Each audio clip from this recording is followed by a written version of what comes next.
মাছ মাংসের বিকল্প সহজলভ্য আমিষ ডিম।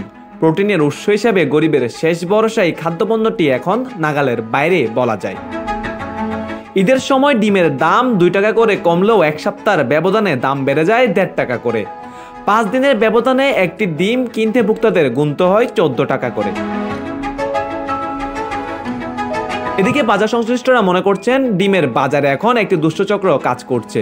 তারাই বিভিন্ন সময় বাজারে কৃত্রিম সংকট তৈরি করে। এতে উৎপাদন থেকে ভুক্ত অবধি প্রায় 1.5 গুণ বেড়ে যায় ডিমের দাম। তবে প্রাণী সম্পদ দপ্তরের কর্মকর্তারা বলছেন ডিমের বাজার নিয়ন্ত্রণ করে কর্পোরেট খামারগুলো। প্রতিদিন সকালে নিজেদের খেয়ালখুশি মতো দাম নির্ধারণ করে দেয় তারা। এদিকে কর্পোরেট খামারিরা বলছেন ভিন্ন কথা। তাদের দাবি বাজার নির্ধারণ করে এই ডিমের দাম। বুধবার সকালে নগরীর কাঁচা বাজারগুলো ঘুরে দেখা যায় প্রতি ডজন ডিমের দাম 168 থেকে 180 টাকা দরে বিক্রি হচ্ছে খুচরায়। সেই হিসাবে খুচরায় প্রতি পিস ডিমের দাম পড়ে 14 থেকে 15 টাকা। খুচরা বিক্রেতা ও খামারিদের দেওয়া তথ্য অনুযায়ী পাইকারি খুচরায় প্রতি পিস ডিমের তফাৎ 1.5 থেকে 2.5 টাকা পর্যন্ত।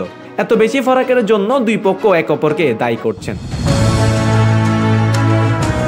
বিশ্বব্যাপী প্রতি বছর 1.2 ট্রিলিয়ন ডিম শুধুমাত্র মানুষ খাওয়ার জন্য উৎপাদিত হয়। বিশ্বে একজন মানুষ গড়ে 173টি ডিম খান।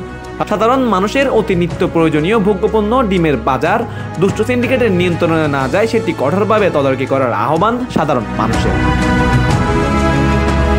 সাইদুর রহমান সাকিব, সিটিজি 24, চট্টগ্রাম।